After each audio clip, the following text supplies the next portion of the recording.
Boa noite, gente. Boa noite a todos. Sejam todos bem-vindos, bem-vindas à nossa live.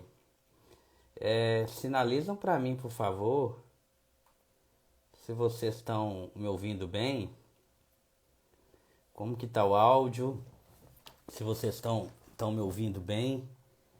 Fala para mim como que tá o áudio, por gentileza.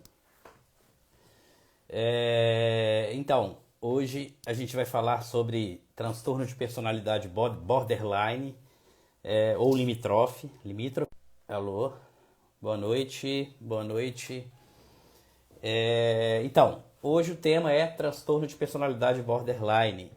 Um tema aí bem amplo, bem complexo. A gente não vai entrar em todos os aspectos do transtorno, mas eu quero dar uma ênfase especial aqui para as emoções, né? Como que tá as emoções em transtorno de personalidade borderline, falar um pouquinho das explicações mais atuais para esse transtorno.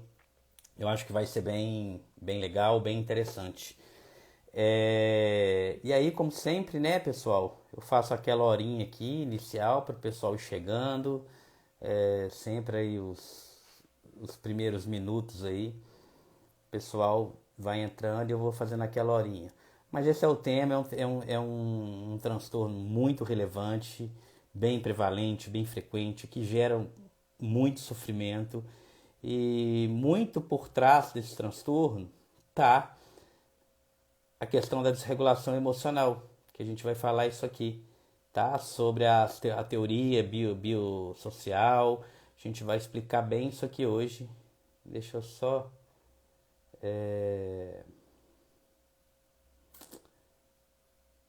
Gente, só tô fazendo aquela horinha aqui pro pessoal ir entrando, tá? Então, olha só. Transtorno de personalidade borderline é o nosso tema de hoje.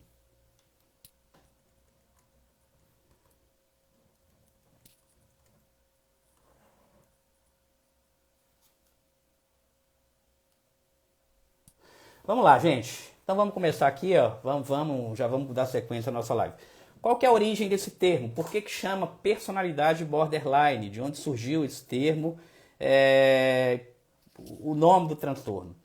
Inicialmente, pessoal, quando foi cunhado esse termo, border significa fronteira. Era para descrever um transtorno que estaria na fronteira entre a neurose e a psicose. Ou seja, ele está ali no meio. Não é nenhuma neurose, não é nenhuma psicose. Tá? E o que seria essa neurose e essa psicose? Quando a gente pensa em neurose de um modo geral, tá? A gente está falando aqui dos conflitos internos, transtornos de ansiedade, as fobias, as compulsões.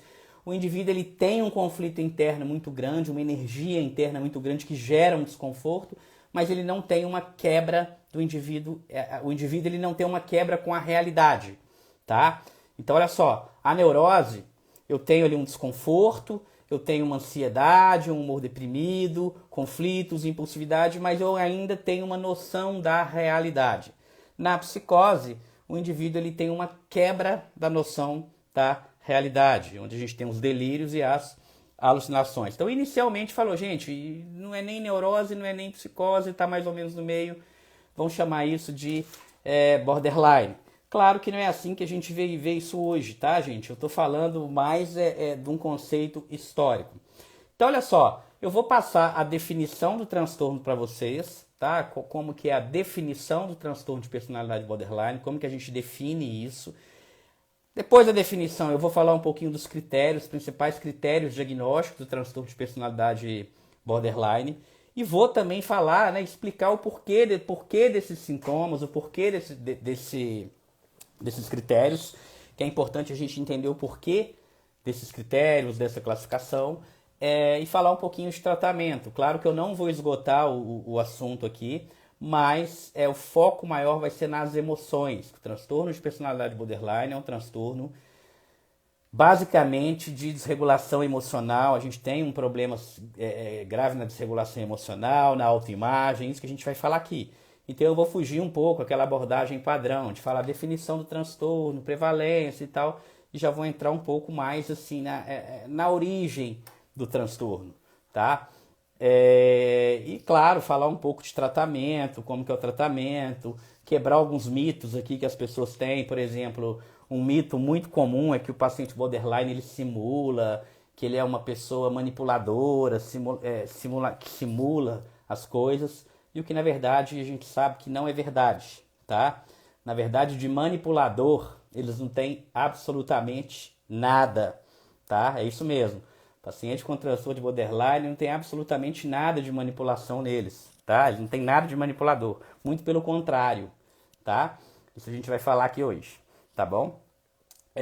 Então, olha só, definição de transtorno de personalidade borderline. Então, é um padrão de instabilidade comportamental nas relações interpessoais, na autoimagem e nos afetos, tá? Então, eu li para vocês aqui a definição. Ó, estabilidade no comportamento, nas relações com as pessoas, na autoimagem e nos afetos. Afetos aqui está se referindo às emoções, tá? E aqui, gente, o que eu sempre falo aqui para vocês, já tem algumas lives que eu falo, daquela tríade que a gente não pode perder de vista, né? Pensamento, emoção e comportamento. Eu sempre, toda live eu bato nessa tecla. Pensamento gera uma emoção que gera um comportamento. Se eu mudo o pensamento, eu mudo a emoção e mudo o comportamento. Porém, no paciente com transtorno de personalidade borderline, o problema maior não está no pensamento e não está no comportamento. Nossa, como assim não está no comportamento? O comportamento desse paciente muitas vezes é um comportamento bem disfuncional. Sim, é um comportamento disfuncional, mas que muitas vezes não. Esse comportamento é resultado das emoções. Então, pensamento, emoção e comportamento, ok. Mas no paciente com transtorno de personalidade borderline, o problema maior está nas emoções. O paciente ele tem uma desregulação emocional.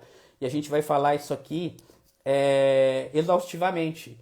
E quando o meu paciente ele tem uma desregulação emocional, isso automaticamente vai gerar alteração no comportamento e vai gerar também alteração no pensamento. Então é interessante eu ter aquela sequência na minha mente. Olha, pensamento, emoção e comportamento. Ok. Pensamento, emoção e comportamento. Alguns transtornos eu vou ter que fazer uma intervenção maior no pensamento, outros no comportamento. O borderline, muitas vezes o problema está nas emoções. Claro que o tratamento ele vai envolver muitas estratégias comportamentais, tá? Mas para a gente entender a base do transtorno de personalidade borderline, eu pensando nesses três aspectos, pensamento, emoção e comportamento, a chave para me entender é na desregulação emocional, que eu já vou explicar isso aqui melhor para vocês, tá? Então, olha só, o paciente ele tem uma desregulação emocional. Então vamos lá, gente. Vamos definir primeiro, antes da gente entrar aqui no transtorno de personalidade borderline, para me falar dessa desregulação emocional, vamos definir o que é um transtorno, o que é a personalidade. Antes da gente falar o que é um transtorno, o que é a personalidade? É um padrão persistente das emoções, pensamentos e comportamentos. Repetindo, padrão persistente e individual de emoções, pensamentos e comportamentos. Ok, como assim?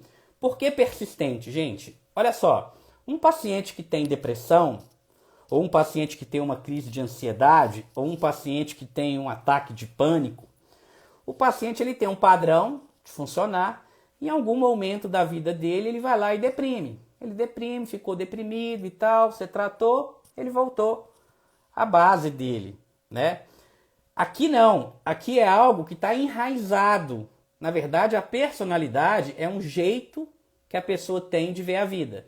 Então, a personalidade de um sujeito vai ser definida pela forma como eu me vejo, a forma como eu vejo o outro, a forma como eu vejo o mundo. Então, isso é a personalidade, é um padrão persistente, não é algo transitório. Não é algo que começou agora. Ah, eu estava muito bem, minha vida estava muito ótima, e daí de uma hora para outra eu deprimi, estou meio para baixo, não estou me reconhecendo mais, eu estou diferente. Não, isso não é um transtorno de personalidade. O transtorno de personalidade, normalmente ele vai se manifestar ali no início da idade adulta e vai permanecer estável e persistente. Não é algo que fica, ora o paciente está deprimido, depois a depressão passa e está tudo bem. Não, é algo que está constante, na vida daquele indivíduo. Então a personalidade, tá? Todos nós temos uma personalidade. E essa personalidade é um padrão constante, está sempre presente na nossa vida. Mas é o jeito de ser daquela pessoa, não é um estado transitório. O jeito de ser o funcionamento daquela pessoa, de um modo geral, nas mais diversas situações, é daquele jeito, tá? E quando que eu falo que é um transtorno de personalidade, tá? Quando isso é enraizado no sujeito e está muito diferente da maioria das pessoas, dentro daquele contexto cultural, dentro daquele contexto onde a pessoa vive. Então, olha, persistência de experiência interna e do comportamento que foge muito às expectativas da cultura daquele indivíduo. Então, todos nós temos um jeito de ser. Olha, uma pessoa é mais calma, uma pessoa é mais agitada, uma pessoa é mais nervosa, uma pessoa é mais fechada, uma pessoa é mais expansiva, uma pessoa tem uma facilidade maior de socializar, as outras não. Cada um de nós temos o nosso jeito de ser. E tá tudo bem nisso. Nós somos diferentes. Nos transtornos de personalidade, esse jeito de ser, ele foge muito o da maioria das pessoas e isso faz com que vai gerar o quê? Sofrimento para a pessoa, desadaptação da pessoa no meio que ela vive. Consequentemente, isso vai gerar muito sofrimento para ela. Então, personalidade, cada um tem a sua e as pessoas têm personalidade diferente e está tudo bem nisso. Quando a gente fala que uma pessoa tem um transtorno de personalidade, é que essa diferença ela acentua muito em relação à maioria. Ah, mas então não tem nada a ver eu ser diferente. Tudo bem, não tem nada a ver mesmo. Desde que isso não te gere um sofrimento ou um prejuízo. Começou a gerar sofrimento e prejuízo, a gente já pode pensar em algum tipo de intervenção. Tá bom, pessoal? Então, olha só. Eu vou ler rapidamente aqui os critérios diagnósticos de transtorno de personalidade borderline. E aí sim, depois dos critérios, a gente vai começar a destrinchar um pouco mais o transtorno. É só para a gente ter um norte, o que acontece de um modo geral nos principais sintomas aqui do transtorno de personalidade borderline. Mas depois a gente vai avançar um pouco mais. Ó. Então, olha lá. Critério número 1, né? Esforços desesperados para evitar abandono real ou imaginado. Um padrão de relacionamentos interpessoais instáveis e intensos, caracterizados pela alternância entre extremos de idealização e desvalorização. Então, ora ama a pessoa, ora odeia a pessoa, né? Instabilidade acentuada e persistente da autoimagem e da percepção de si mesmo, da percepção de quem a pessoa é. Então ela é instável, a autoimagem dessa pessoa está muito prejudicada. Impulsividade, tá? Então é uma pessoa às vezes que é muito impulsiva, com direção perigosa, ingestão de grandes quantidades de álcool, uso de drogas, muitas vezes sexo desprotegido, relações com múltiplos parceiros, enfim.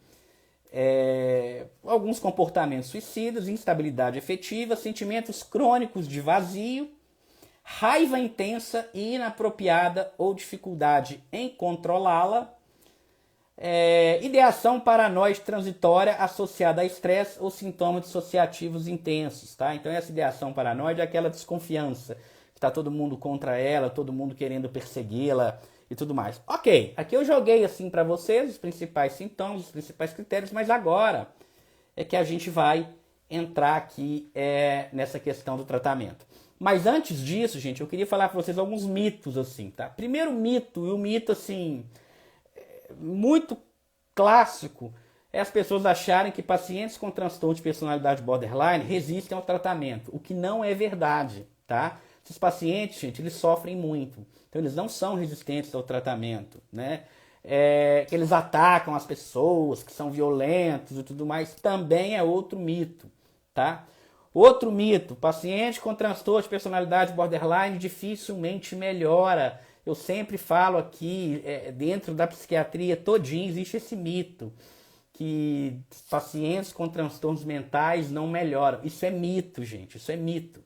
Se a gente comparar a psiquiatria com outras especialidades, tá? A gente melhora sim os nossos pacientes. Outras especialidades muitas vezes não melhoram tanto igual a nossa. Basta fazer uma reflexão mais profunda e verificar direitinho que vocês vão ver isso. Isso é mito, tá bom? Diversas patologias aí que não melhoram e passa desapercebido.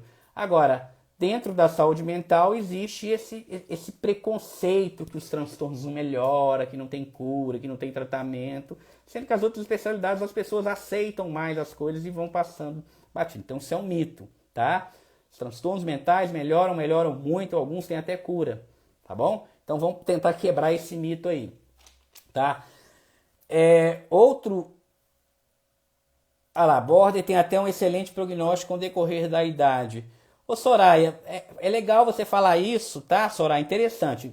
No decorrer da idade, de um modo geral, todos os transtornos de personalidade, eles tendem a melhorar com a idade, tá? Todos os transtornos de personalidade, todos os transtornos de personalidade, de um modo geral, eles tendem a melhorar com a idade. Mas assim, a ideia do tratamento é a gente não esperar a idade, né? É já melhorar antes do que ficar esperando passar vários anos para o paciente melhorar. Mas sim, Soraya, foi legal o que você falou aí, tá? De um modo geral, eles tendem a melhorar com a idade, sim, tá bom? Olha só, gente, tem um outro mito aqui, mas esse eu vou deixar para falar depois que eu falar da desregulação emocional, que paciente borderline é manipulador, manipula. Isso é mentira, isso não é nem mito, isso é mentira, tá? De manipulador eles não têm nada. Inclusive o tratamento seria bom que eles começassem a aprender a manipular um pouco. Eu vou falar isso daqui a pouquinho, tá? Então não tem nada de manipulador. Então olha só, gente, o que está por trás do transtorno de personalidade borderline? Então vamos pegar agora aqueles sintomas, tá? Vamos pegar aqueles sintomas lá que eu falei e vamos tentar entender o porquê desses sintomas, tá? A teoria mais aceita hoje para a gênese, né, ou seja, para a origem do transtorno de personalidade borderline é a teoria biosocial. E o que é isso, gente? Presta atenção aqui, porque isso aqui, quando a gente entende isso, a nossa visão sobre o transtorno ela muda completamente, tá? Se tem psicólogo aí que já conhece a teoria e tal, me perdoe, mas entender essa gênese aí do transtorno, ela é fundamental. O que acontece? Gente, as nossas emoções, de um modo geral, tá? A nossa emoção, ela tem um início, ela tem um pico, onde ela atinge a intensidade máxima, e depois ela diminui, tá? Como assim? Não estou entendendo o que você está me falando. Então, olha só. Você vai em algum lugar e alguém te faz raiva. Pensa uma pessoa que não tem um transtorno, tá? Primeiro vamos entender uma pessoa que não tem um transtorno, para depois a gente entender uma pessoa que tem um transtorno, ok? Então vamos lá. Primeiro a gente estuda quem não tem, para depois a gente entender a pessoa que tem. Todos nós, com transtorno ou sem transtorno. Quando você passa por alguma emoção, tá? Então você foi lá, você foi fazer uma compra, alguém furou a fila, por exemplo, ali, furou a fila e passou na sua frente, aquilo ali vai te dar uma raiva. Vamos pegar como exemplo a emoção raiva, tá? Essa raiva sua, ela vai começar pequenininha, pequenininha e vai crescendo, crescendo, crescendo, crescendo, você vai ficando com muita raiva, muita raiva, muita raiva, muita raiva, ela atinge o máximo da raiva. Depois essa raiva começa a cair, vai diminuindo, diminuindo, diminuindo, diminuindo, diminuindo e passou a raiva. Então olha só, aconteceu uma situação, a sua raiva começou, a sua raiva ela tem um início e ela vai crescendo, crescendo, crescendo, crescendo, crescendo, ela atinge um pico, onde a gente pode pensar que você está no último grau de raiva e depois a sua raiva vai descendo, ok? Beleza. Acontece, gente, isso para todo mundo, com transtorno ou sem transtorno. A raiva ela tem o início, o pico e ela diminui. Ok. Acontece que quem tem a desregulação emocional, né, essa emoção ela atinge o pico muito mais rápido. Então é só para a gente entender aqui. Uma pessoa que não tem, de repente vai atingir o pico da raiva ali com 30 segundos e depois mais 1 minuto essa raiva já diminuiu. O paciente que tem a desregulação emocional, ela atinge o pico muito mais rápido, então ela atinge, uma pessoa ali ia demorar 1 minuto para atingir a raiva, o pico da raiva, uma pessoa com desregulação emocional às vezes demora 10 segundos. Ou seja, o pico para essa pessoa chegar no ápice da raiva dela é maior do que uma pessoa sem desregulação emocional. Então esse é um ponto. Além disso, além dela atingir a intensidade de uma forma muito mais rápida do que a maioria das pessoas, tá? Ela também demora para descer. Então olha só, aconteceu um evento. 2 pessoas, uma com desregulação emocional e uma pessoa sem desregulação emocional. A pessoa que não tem desregulação emocional, ela vai demorar para a raiva chegar até lá em cima, vai demorar um tempo, e essa raiva depois vai descer mais rápido. Para o paciente que tem desregulação emocional, esse pico de raiva ele vai chegar lá em cima muito mais alto, né, em termos de tempo, né? O tempo para atingir o pico da raiva vai ser mais curto, a intensidade da emoção vai ser maior. Então, olha só, um evento pequeno vai levar essa pessoa a ter uma raiva muitas vezes desproporcional, numa intensidade mais rápido. E essa raiva ainda vai demorar um tempo grande, um tempo bem maior para descer. Sendo que uma outra pessoa sem desregulação emocional, ela ia ficar com um pouquinho de raiva, a raiva não ia atingir um pico muito alto, talvez atingiria, sei lá, metade. Gente, aqui eu estou falando só para a gente entender, tá? Então, o tempo para atingir o pico vai ser um tempo maior e não vai ser tão alto. Quem tem desregulação emocional vai atingir um pico, vai atingir um pico muito mais alto, numa velocidade mais rápida, velocidade de subida mais rápida, mas a descida vai ser mais lenta. Então, é isso que a gente tem que entender. Eu estou gastando um tempo aqui porque isso a gente tem que entender bem, tá? Então, olha só. Teve um evento, né? Teve um evento. Ok. O meu pico de raiva ele vai ser mais intenso do que a maioria das pessoas. A minha intensidade da raiva. A velocidade para me chegar lá no pico da raiva vai ser mais rápida, mas a descida vai ser mais lenta. Enquanto uma pessoa que não tem desregulação emocional ela atinge um pico menor e aquela raiva passa mais rápido, uma pessoa com desregulação emocional ela atinge um pico mais intenso, mais rápido e demora mais para descer. Então, isso é a definição de desregulação emocional. Gente, e aqui é interessante, tá? E aqui é interessante a gente pensar o seguinte, olha só, eu não estou falando de personalidade borderline ainda, estou falando da desregulação emocional. Tem outros fatores. Olha, então a pessoa tem que ter a desregulação emocional, que é isso que eu estou falando aqui. Mais outros fatores, que eu vou falar aqui para você. O principal vai estar associado com o ambiente validante, que eu já vou falar agora. Mas se a gente voltar aqui no critério, deixa eu voltar aqui o critério para ler para vocês, o critério 8. Olha lá o critério 8. Raiva intensa e inapropriada ou dificuldade em controlá-la. Mostras frequentes de irritação, raiva constante, brigas físicas recorrentes. Olha só, esse critério 8 é a desregulação emocional que eu acabei de falar para vocês. Agora, gente, a desregulação emocional, ela acontece para todas as emoções, não só para a raiva. Ah, mas por que no critério diagnóstico aqui do DSM colocou só raiva? Porque as outras emoções não chamam tanta atenção. Então o paciente borderline, não estou falando de borderline ainda, mas na desregulação emocional, o paciente, esse gráfico que eu te falei, de atingir um pico da emoção mais alto, mais intenso, mais rápido, mais intenso e demorar para descer, ocorre, por exemplo, com a emoção da alegria. Então o paciente, muitas vezes, quando tem algo que gera uma excitação, algo prazeroso, ele atinge um pico mais intenso. Então tudo é mais intenso. A raiva é mais intenso, a tristeza é mais intenso, o prazer é mais intenso. Então essa desregulação emocional que eu acabei de descrever, ela está presente em todas as emoções. Claro que as emoções, como raiva, elas vão chamar mais atenção. Se uma pessoa está com uma felicidade mais intensa, mais eufórica, talvez isso não vai chamar tanta atenção quanto a raiva. Então, é importante a gente entender a desregulação emocional, que é o que eu falei, olha, tempo para atingir um pico mais alto e uma velocidade mais lenta de descida dessa emoção, tá? Está presente para a raiva, mas está presente para as outras emoções, ok? Então isso é importante a gente falar. Gente, então olha só, essa desregulação emocional que eu estou falando aqui para vocês, tá? Isso é algo, olha lá, alguém já está falando, como cuidar essa irregulação emocional. A gente fala mais desregulação, mas foi claro sua pergunta, né? Irregulação, mas legal. Eu vou falar aqui para vocês um pouquinho, tá? Eu vou falar um pouco sobre isso, mas vamos entender primeiro. Então, você tem a desregulação emocional, ok. Só ter a desregulação emocional, ter desregulação emocional não é sinônimo de transtorno de personalidade borderline.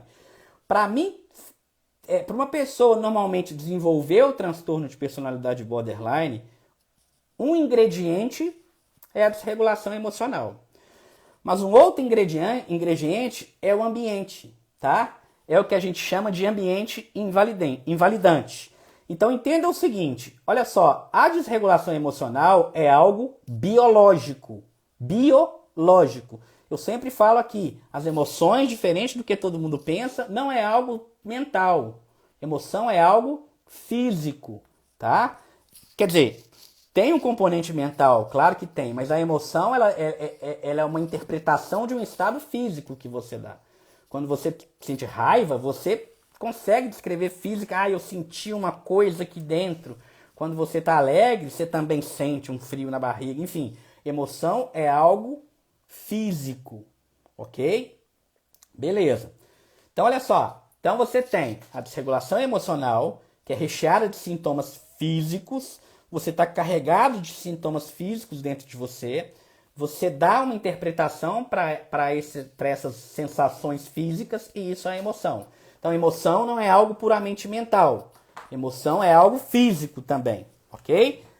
Beleza. Então, você já tem essa desregulação emocional. E aí você está num ambiente familiar, né, onde ninguém valida as suas emoções. Onde se você chora, as pessoas vão te criticar ou vão te punir. Então, normalmente, a pessoa tem uma desregulação emocional e desde pequenininha, ao longo da vida dela, ela tem um ambiente invalidante, onde as pessoas que convivem com essa pessoa, quando essa pessoa expressa a sua emoção, a criança vai lá e expressa a sua emoção, essa emoção normalmente vai ser banalizada ou então punida. Os pais, os cuidadores, os parentes vão falar, você não pode ficar com raiva, você não pode chorar, você não pode fazer isso. Ou seja, invalida as emoções daquela pessoa. Então, quando eu tenho uma desregulação emocional associado ao ambiente que não me permite expressar as minhas emoções, as pessoas invalidam as minhas emoções, tá? Isso tende a caminhar para um transtorno de personalidade borderline, ok? O contrário, gente, quando você tem uma desregulação emocional e o ambiente quando você tem uma desregulação emocional e o ambiente valida demais as suas emoções, ou seja, o ambiente acolhe demais as suas emoções, passa muito a mão nas suas emoções, isso muitas vezes tende a evoluir para um transtorno de personalidade dependente. As duas situações, normalmente a desregulação emocional está presente. Um ambiente que muitas vezes vai determinar se isso vai virar um transtorno de personalidade borderline ou se vai virar um transtorno de personalidade dependente, tá? Claro, gente, que falar de personalidade não é tão simples assim. Aqui eu estou mostrando para você alguns aspectos. Tem outros fatores envolvidos, né? Então, olha só. Você tem uma desregulação emocional e você tem um ambiente invalidante, tá? Um ambiente que vai meio que punir a pessoa por ela ter essa desregulação emocional. Você não pode chorar, você está errado em sentir desse jeito. E isso, gente, é muito triste. Às vezes, a gente vê isso muito hoje na internet. As pessoas, às vezes, pedindo às outras para não sentir. Olha, não fique triste, não chore, não fique assim.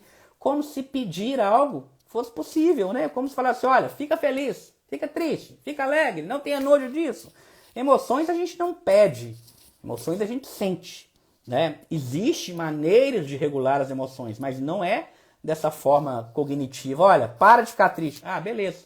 Ó, o fulano mandou eu parar de ficar triste, então agora eu parei de ficar triste. Ó, para de ficar com raiva, você não tem que ficar com raiva, não. Ah, não, beleza, você mandou eu parar de ficar com raiva, então eu vou parar. Isso é um ambiente invalidante, um ambiente onde muitas vezes não permite que você expresse as suas emoções, tá? Então, isso é um ambiente invalidante. Quando eu tenho um ambiente invalidante, o que vai acontecer? Né? Eu vou ter uma dificuldade de rotular as minhas emoções. E isso é muito importante. Eu vou ter uma dificuldade de entender o que está acontecendo comigo. Eu vou começar a achar que é muito errado aquilo que eu sinto. Vou começar a perder a confiança em mim mesmo, dificuldade de lidar com as experiências. Ou seja, eu não posso mais expressar minhas emoções. Porque se eu estou com as minhas emoções, se as minhas emoções estão, se eu expresso a minha emoção, o ambiente vai lá e me poda, né? Vamos dizer assim, você não pode expressar as suas emoções. Então a gente tem que pensar nesse aspecto, tá? Ó, desregulação emocional, um ponto, ambiente invalidante, outro ponto, beleza? Obviamente, né, o tratamento vai passar por regulação emocional, né? Não tem jeito de fugir disso. Agora, olha só, gente. Você lembra, né, que eu falei logo no início da live aqui que a gente sempre tem que pensar pensamento, emoção e comportamento. Gente, olha só. A palavra emoção, se a gente for traduzir a palavra emoção, significa mover para fora. Emoção é mover. Nós, de um modo geral, o nosso comportamento, ele tende a ser dominado pelas emoções. Claro que tem estratégias para a gente conter isso. Mas, de um modo geral, a emoção ela determina muito do que a gente faz. Né? Então, se eu estou com raiva, eu tenho uma tendência a querer brigar, a querer xingar. Se eu estou com a emoção da alegria, eu tento abraçar as pessoas. Se eu estou ansioso, eu vou ter uma tendência a querer evitar. Se eu estou com medo, eu vou evitar. Então, a emoção, ela está diretamente ligada ao comportamento. Você lembra que eu falei lá atrás que o problema, se a gente pensar pensamento, emoção e comportamento, que um dos maiores problemas do paciente borderline está na desregulação emocional, eu falei, calma que vocês vão entender o comportamento. Né? O problema está nas emoções, mas só que se as emoções estão desreguladas, o que vai acontecer com o comportamento? Vai desregular também. Então, se eu tenho um prejuízo na regulação das minhas emoções, eu vou ter também um prejuízo nos meus comportamentos. E, obviamente, minha emoção desregulada, ela vai interferir no meu comportamento e isso vai voltar, o ambiente vai me devolver. Isso vai mexer também com o meu pensamento. Como eu sempre falo, pensamento, emoção e comportamento está totalmente ligado.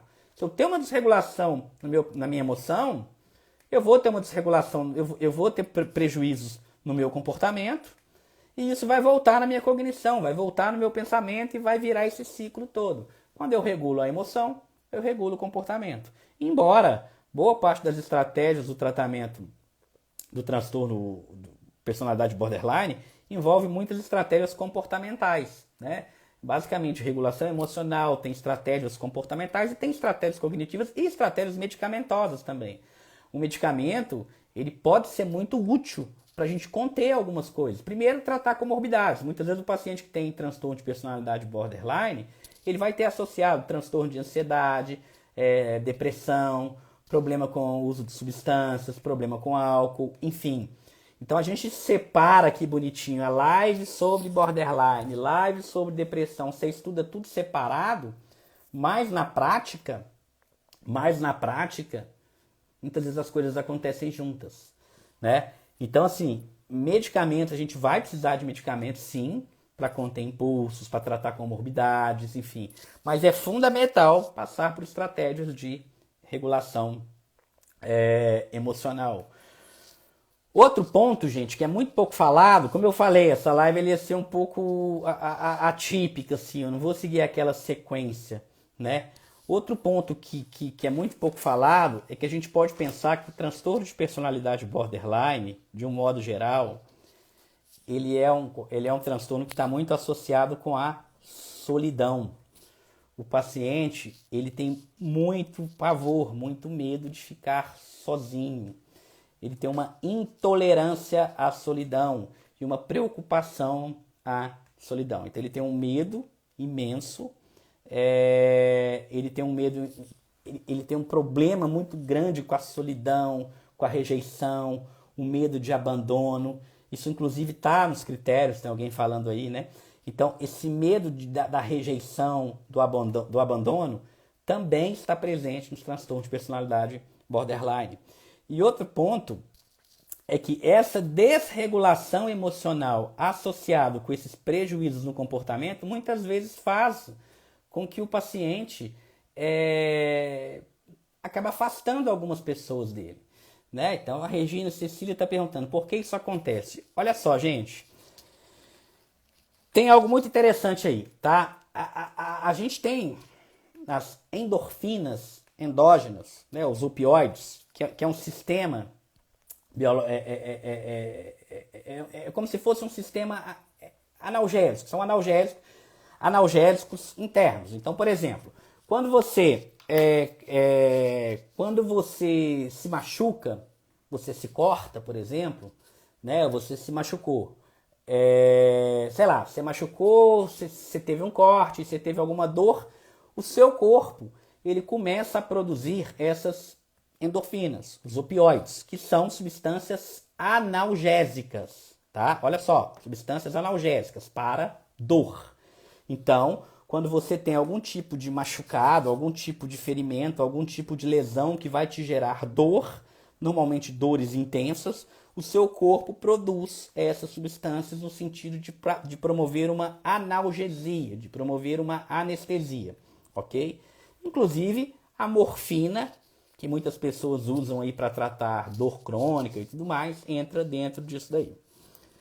Acontece que, normalmente, todos nós, quando nós somos rejeitados, né? Eu saí dessa live aqui, fui encontrar com os amigos meus ali, e cheguei lá, os meus amigos, ou que eu pensava que eram amigos, me rejeitaram. Ó, Bruno, sai daqui, você está incomodando, você não é bem-vindo aqui. Quando nós somos rejeitados, todos nós, tá? A gente tem aquele sentimento de rejeição, aquela tristeza, aquele incômodo. E o nosso sistema opioide endógeno produz essas substâncias que tendem a gerar um alívio naquele sentimento de solidão que a gente tem. Tá? Então, olha só, eu saí, fui rejeitado. O meu sistema opioide vai produzir as substâncias que vão aliviar aquele sentimento meu de rejeição. Acontece que nos pacientes com transtorno de personalidade borderline, esse sistema parece que ele tem um probleminha também, tá? Parece que quando essa pessoa ela é abandonada ou quando ela é rejeitada, esse sistema não funciona muito bem.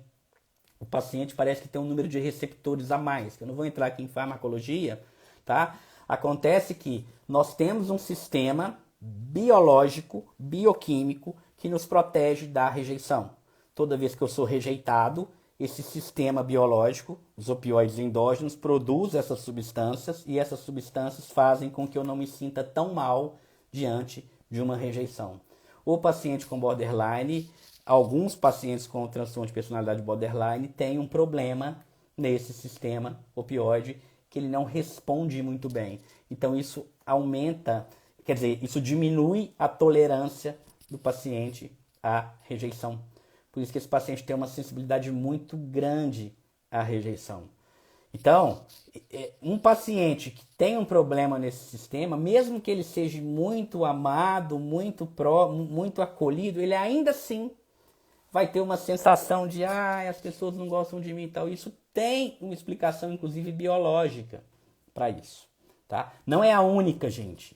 Quando a gente está explicando uma teoria, uma descoberta, isso é coisa recente, isso não encerra o transtorno. Tá? Isso é um estudo que achou uma desregulação também no sistema opioide. Ponto. Isso é um dado, isso é um achado, isso não explica tudo, mas é um dado que a gente tem. Né? Então, olha lá, tem medicamento específico para essa deficiência? No momento, não, mas isso aponta para possíveis estudos nesse sentido. Então, é isso que a gente tem que pensar, né? Isso é uma teoria, isso é uma descoberta, não é algo, é isso e pronto. Se fosse assim, vamos dar remédio para todo mundo e está todo mundo resolvido. E não é assim. Mas essa sensibilidade à rejeição parece que tem um substrato biológico também por trás disso, né? Então a pessoa tem um déficit no sistema opioide. Esse sistema opioide protege a gente da rejeição. Da mesma forma, quando você tem um machucado, né? Quando você tem um machucado, o seu corpo produz essas substâncias que dão uma sensação de analgesia.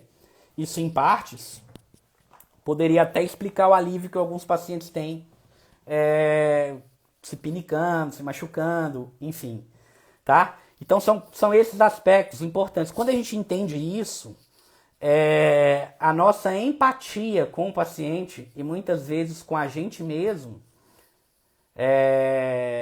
a nossa empatia com o paciente e o próprio paciente com ele mesmo, a gente com a gente mesmo, o paciente com ele mesmo, você melhora, você fala, nossa, a pessoa não é chata, a pessoa não é insuportável, a pessoa tem um problema, inclusive aqui, ó, tem uma explicação biológica para isso. A pessoa não é fresca, a pessoa não está... Agora, dito isso tudo, eu vou falar aquela questão da manipulação. Então, a pessoa não é chata, a pessoa não está fingindo, a pessoa não está manipulando. Então, se a gente entende o problema, a nossa aceitação com o problema já melhora muito. E agora eu te pergunto, olha só, vamos falar aqui se o paciente borderline, ele é um manipulador, igual muita gente pensa. Claro que não. E eu vou explicar para vocês vão entender claramente que não. Olha só, vamos voltar àquela questão lá, pensamento, emoção e comportamento. Então eu penso algo, olha, o que eu estou pensando aqui é meu. Ninguém sabe o que eu estou pensando, o pensamento é seu. Quando você tem uma reação emocional, a sua emoção, você já começa a mostrar para o outro como que você está se sentindo. Eu posso até disfarçar, mas se eu estou com raiva, normalmente eu vou fazer uma cara meio ruim. Se eu estou alegre, eu vou fazer uma cara de felicidade. Se eu estou nervoso, preocupado com alguma coisa, eu vou fazer uma cara, uma expressão facial de preocupação. Então, o pensamento é seu. A emoção, você já começa a mostrar para o mundo, você começa a mostrar para o outro como que você está se sentindo. E o comportamento, aí que você falou mesmo como é que você está, né? Se você está num trânsito, uma pessoa te deu uma fechada, você ficou nervoso, desceu do carro, foi lá e quis bater na pessoa, você está mostrando para o mundo todinho como está seu estado emocional, como que você está nervoso, como que você está irritada, ok? Beleza. Vamos comparar aqui agora, gente. Vamos entender o que é manipulação. Não vou citar absolutamente nenhum partido político, mas vamos comparar um político com um borderline, né? Ou outros transtornos. A pessoa muitas vezes ela pensa alguma coisa, mas ela modifica a expressão da sua emoção e modifica o seu comportamento pensando e sentindo exatamente isso. É manipulação. Então muitas vezes uma pessoa, você está morrendo de raiva da outra, você vai lá sorrindo e aperta a mão nela, dá um abraço nela, mas por dentro você está como? Você está com ódio, você está com inveja, você está com raiva. Isso é manipulação. O borderline muitas vezes, o borderline não faz isso. Se ele está com raiva do namorado, ele vai lá e quebra o carro do namorado. Não estou justificando que tem que quebrar carro, não é isso. Mas isso não é manipulação, ele está mostrando exatamente como que ele está se sentindo. Então, normalmente, e isso inclusive é um problema, né? Porque uma das habilidades que a gente tem que ter na nossa vida é a habilidade de regulação emocional e a habilidade de gerenciar nossas relações interpessoais. Isso muitas vezes está prejudicado no paciente borderline. As relações interpessoais elas estão prejudicadas justamente por ele não conseguir manipular nada. Inclusive o tratamento é ensinar o paciente a manipular um pouquinho. Manipular tá uma palavra feia, mas só para a gente entender, né? A ele controlar os impulsos, controlar o comportamento dele. E o que ele pensa, ele sente, ele vai lá e faz. Isso é manipulação? Não é. Manipulação é eu estar morrendo de raiva de uma pessoa e ir lá abraçar essa pessoa, rir essa pessoa e depois de uma semana ir lá e destruir a vida da pessoa. Isso é manipulação. É você estar lá com a sua amiga, elogiando ela, falando que ela é sua melhor amiga, que ela é isso, dar um abraço nela, dar um beijo nela e depois no outro dia, sei lá, no emprego dela e fazer ela ser demitida. Isso é manipulação. Isso é manipulação. Borderline não faz isso. Se ele tá com raiva, vai lá e dá um tapa na cara da pessoa. Que é um problema também. Tá? Que é um problema. Então, assim, é essa desregulação que muitas vezes a gente vai precisar regular. Então, você vai precisar regular a emoção e vai precisar, regulando a emoção, automaticamente você regula o comportamento. Tá, gente? Então, assim, eu acho que não vai dar tempo de falar tudo que eu queria falar, mas só para a gente entender, então, assim, os pilares do tratamento, tá? O tratamento vai ser um tratamento com psiquiatra, porque provavelmente esse paciente ele vai precisar sim de medicação, tá? É um paciente que muitas vezes tem muitas comorbidades. O que é comorbidade? Quando é um paciente que tem muitas comorbidades, ou seja, normalmente o borderline tem problema com substâncias, com álcool, tem problema de depressão, problema de ansiedade, às vezes alguns outros transtornos alimentares, enfim. Então, muitas vezes esse paciente ele vai sim precisar de medicação, tá? A própria medicação, muitas vezes, tende a diminuir um pouco aquela intensidade das emoções que eu falei, né? Então, às vezes, você colocar um estabilizador de humor, enfim. Sempre, tá, gente? Sempre com acompanhamento médico. Então, isso é fundamental, né? Fundamental esse acompanhamento médico. Ah, me fala qual remédio que é bom. Não sei. Não sei qual remédio que é bom. Por quê? Porque um remédio que é bom para um paciente A pode ser péssimo para o paciente B. E pode ser horrível para o paciente C. Às vezes entra um paciente no consultório e fala, nossa, esse remédio que você me passou foi horrível. Aí ele sai, aí entra o outro e fala assim, nossa, esse remédio que você me passou foi excelente. Sendo que é o mesmo remédio. Então, assim, não existe isso, remédio bom, remédio ruim. O remédio ele é bom para a pessoa A, esse remédio é bom, e para B ela pode ser ruim, tá? Mas o medicamento, muitas vezes, ele vai ser fundamental para a gente diminuir um pouco essa desregulação emocional, tratar as comorbidades que normalmente estão presentes, diminuir a impulsividade, é outra característica, né, do paciente borderline, ou seja, ele pensa, ele sente, ele vai lá e faz.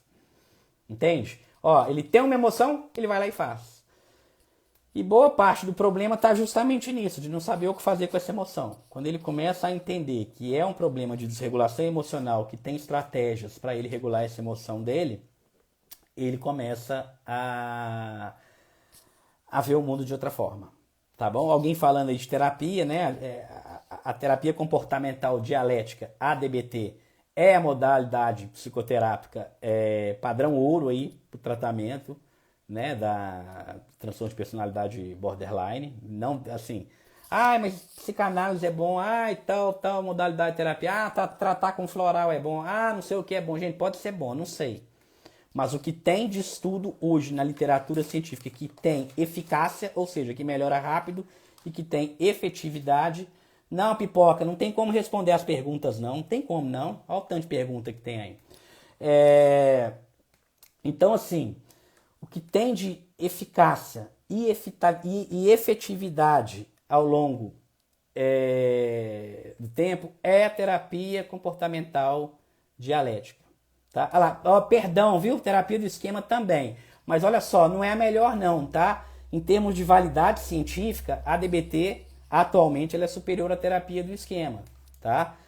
Mas a terapia do esquema é interessante também para transtornos de personalidade de um modo geral. Mas para o border, né, em termos de validação científica, né, se você pegar lá a DIV-12, lá, o site que mostra o site que mostra os transtornos os melhores tratamentos com mais validação, é a DBT sim, tá? Mas a terapia do esquema é legal também, mas a DBT ele é superior ao esquema para o transtorno de personalidade borderline, tá, gente? Não estou falando que DBT é melhor do que esquema, não, pelo amor de Deus, para esse transtorno específico. Mas enfim, vamos voltar aqui em relação a isso. Então, gente, o ponto importante aqui, para a gente pensar, né, é trabalhar o equilíbrio entre a sua mente emocional e a sua mente racional, tá? Olha só, você tem a mente emocional, que é essa mente movida por emoções o tempo todo, e você tem a mente racional. Normalmente, o paciente com transtorno borderline, a mente ele é muito movido por emoções.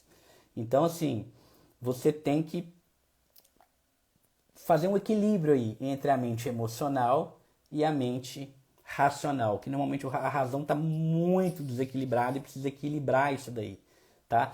Infelizmente não vai dar tempo de falar tudo, mas olha só. E aí você tem algumas estratégias para isso. Por exemplo, uma coisa que eu queria falar aqui para vocês, né? Uma coisa que o paciente ele precisa aprender, por exemplo, é a habilidade de tolerância viva a mente sábia, exatamente, tá? É a mente sábia, é o termo mente sábia. Mente sábia que a Vanessa está falando é justamente isso, né? É equilibrar a mente emocional com a mente racional. Então, assim, uma estratégia, né, dessa mente sábia aí é justamente você falar para o paciente, né? Olha, e aí, o que a sua mente sábia está mandando você fazer, né? Normalmente, se um paciente ele não tem uma resposta imediata, isso significa que o paciente pode pensar mais. Só que esse pensar mais para um paciente borderline é muito difícil, porque justamente ele tem aquela desregulação emocional que eu falei no início da live, e nós, de um modo geral, nós somos movidos pelas emoções, né? E quando a gente é movido pelas emoções, o paciente borderline ele não tem muito freio. Todos nós temos um impulso emocional. A gente sente uma emoção, a gente tem um impulso de querer fazer algo, mas a gente coloca um freio. A nossa razão, a nossa parte frontal aqui do nosso cérebro, ela freia essas emoções. E o borderline muitas vezes isso está prejudicado. E aí é interessante que se o paciente tem uma reação emocional, ele já emite um comportamento de cara, sem pensar muito, isso normalmente gera consequências. E essas consequências depois, muitas vezes, ele vai arrepender. Então, uma estratégia é a habilidade de tolerância ao mal-estar. Por quê? Quando a gente tem um estímulo emocional, por exemplo, aconteceu alguma coisa, né? O namorado ligou e terminou. Esse é um estímulo ambiental, né? Esse estímulo, ele vai entrar por uma região do seu cérebro que chama tálamo. Ele chega no tálamo, ele vai para uma outra região que chama amígdala e já emite um comportamento. Você tem uma reação emocional e essa reação emocional faz você ter um determinado comportamento. Só que, enquanto esse estímulo saiu do tálamo, foi para a amígdala e você já emitiu o comportamento, por exemplo, foi lá e quebrou o carro de alguém, né? Esse acontecimento ele também está sendo processado em outra região do seu cérebro, que é o seu córtex sensorial, tá? E o que acontece? Então, você tem um estímulo, ele já vai direto para a parte da emoção e já faz você emitir um comportamento. Mas enquanto isso, esse estímulo ainda está sendo processado na região frontal aqui, né? Na região do seu córtex sensorial. E depois que ele é processado, você fala, caramba, não deveria ter feito aquilo. Aí é que você arrepende. Você foi lá e brigou, quebrou o carro, fez tudo sem pensar. Passa um tempo, você arrepende. É quando a gente fala assim, olha, fulano fez aquilo no calor das emoções. Depois que ele esfriou, ele arrepende. E o que é esse esfriar? A informação ela chega no tálamo, vai para a amígdala e já virou comportamento. Mas enquanto ela foi para o tálamo da amígdala e virou comportamento, ela também está indo para o seu córtex sensorial. Só que para ela ser processada nessa outra parte do seu cérebro, demora um tempo.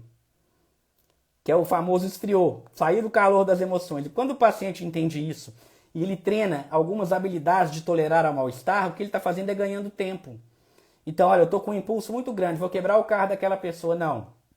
Mas se eu treinar minha habilidade de tolerância ao mal-estar e for ganhando tempo, eu vou ganhando tempo, chega uma hora que aquela raiva minha passa. E aí o meu comportamento ele não é tão disfuncionais, tá? Então, assim, tem algumas estratégias para isso, né? E, obviamente, você vai treinar essas estratégias antes, né? Não vai ser na hora, mas você já vai estar mais ou menos treinado ali para isso, né? Aí tem questões de relaxamento muscular progressivo, treinamento respiratório, própria atividade física intensa ajuda isso, tá, gente? Aqui, claro, pelo amor de Deus, sempre com autorização do médico de vocês, se vocês não tiverem nenhum problema cardíaco, se não tiverem nenhum problema de saúde física, mas muitas vezes nesse calor da emoção, você fazer algum tipo de atividade, exercício de respiração, relaxamento muscular, enfim, isso tudo aí vai fazer com que você com que você tolere maior aquele mal-estar que está ali durante as suas emoções, né? Então, por exemplo, mudança de temperatura pode ser interessante, às vezes compressa com gelo, tá? Tem gente que até segura o compressa com gelo, e aí tem que tomar cuidado para não machucar a mão, não queimar. Enfim, é uma estratégia adequada. Claro que isso, gente, tem que ser com ciência do médico de vocês, tá? A estratégia de regulação de tolerância ao mal-estar é uma delas, né? Regulação emocional é outra estratégia. Então, assim, por exemplo, tomar ação oposta, né?